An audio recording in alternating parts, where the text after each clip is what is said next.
right, readers, I'm going to ask you another silly question, kind of like I did during writing. Or in writing, I asked, how many people have ever watched a movie before? There was a lot of us. And your guys were like, yeah, of course, Miss Fawn, and yes, we have. So just like that question, how many of you have read a book?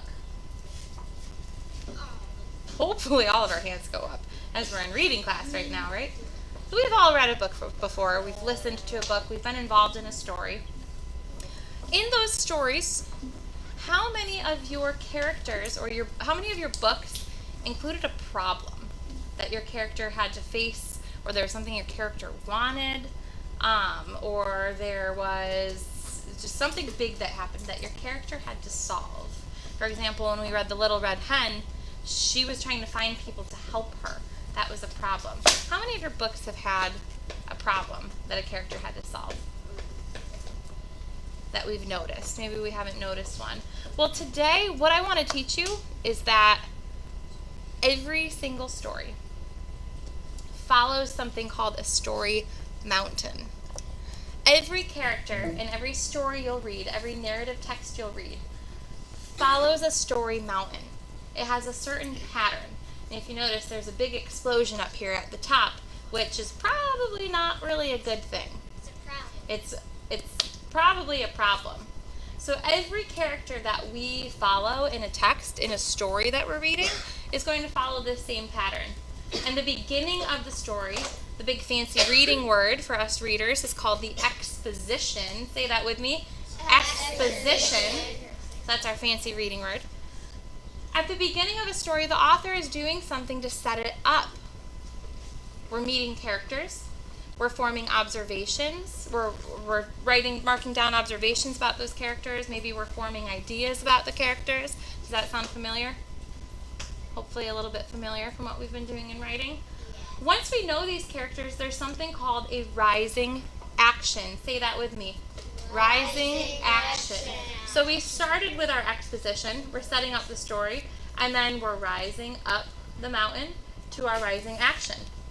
During this part, we might have a conflict or a problem that starts to happen. The author might even build suspense, so we're feeling on edge. Like, what is going to happen? Something's going to happen. Once you get to the top of the mountain, we were right, we have a problem.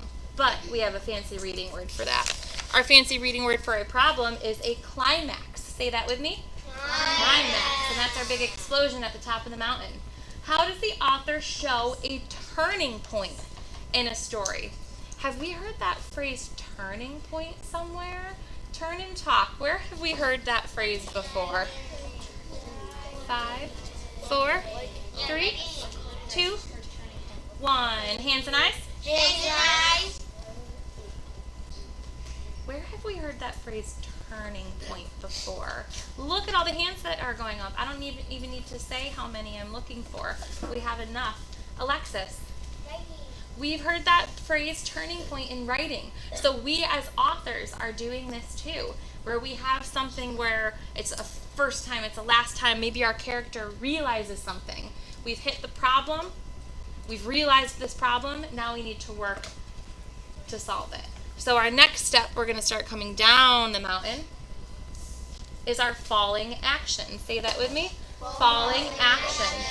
So what happens after the problem? Something is going to go on to solve it.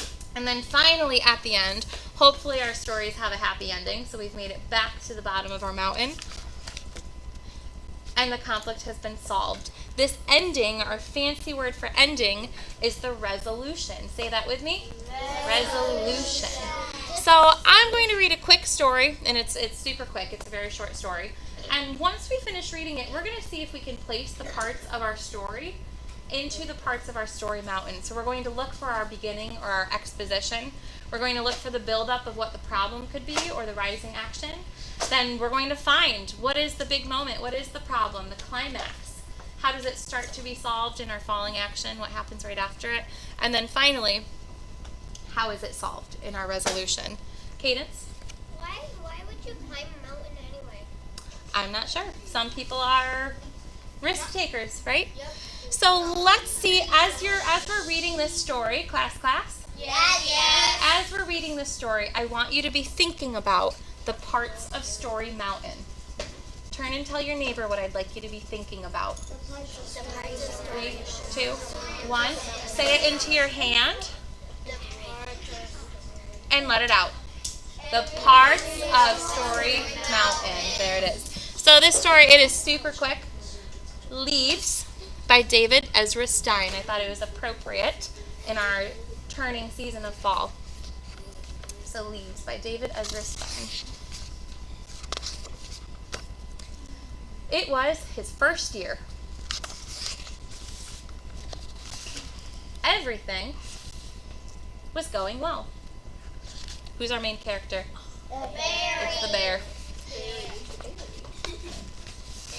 Until the first leaf fell. Are you okay, he wondered? Then a red one fell, a yellow one fell. All over his island, the leaves were falling. Remember, be thinking about those parts of Story Mountain as we're going through this. Here we have some illustrations.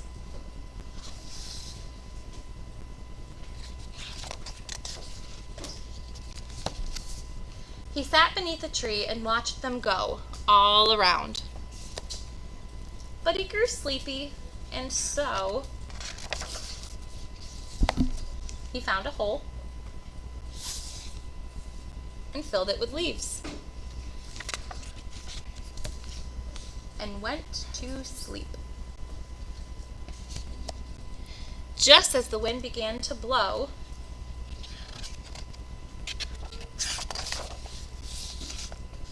winter came.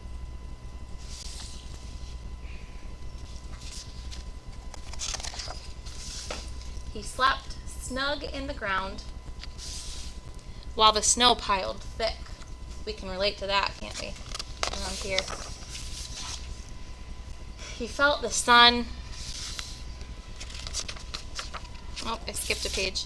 In the spring, with wide eyes, he woke.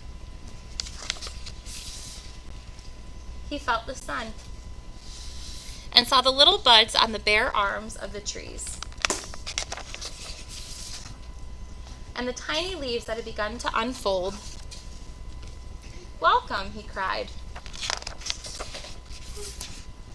And he thought the leaves welcomed him. So what I'd like you to do is take about a minute, turn and talk with a partner. What parts of our Story Mountain were you able to find as we were thinking about that throughout the reading? Go ahead, turn and talk. The top one.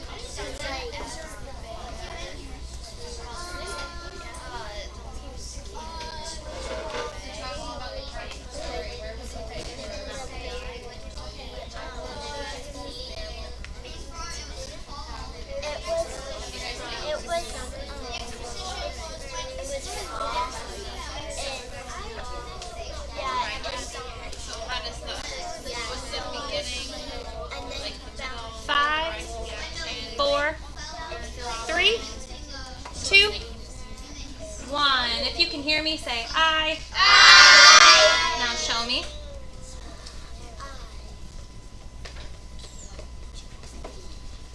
I almost had 100%. I think this is the closest we've gotten in the first try.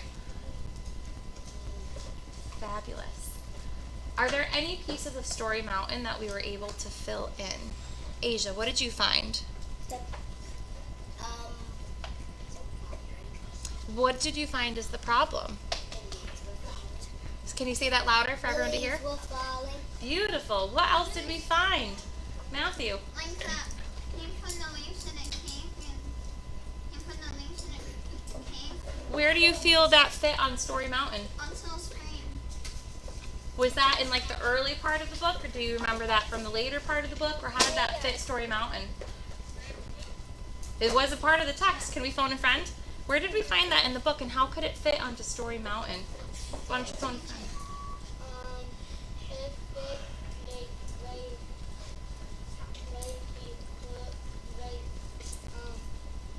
The second one of the problem. You're talking over here? Yeah. All awesome. Maybe your falling action. Today, as you're reading, I want you to be looking for the story mountain in your books, because a strategy, for now we've gotten to know characters, another strategy to get to know characters is to follow them as they're traveling up and down Story Mountain. And this is going off. I will be like 30 more seconds. So we can do this by tracking the characters' problems and how they're reacting throughout our Story Mountain here. So what I'm going to ask you to do, your exit ticket off of this carpet, is going to be to draw a Story Mountain in the next page of your notebook. And what you can do is label our different parts of it here. So we had the exposition. We have the rising action. You can make the climax.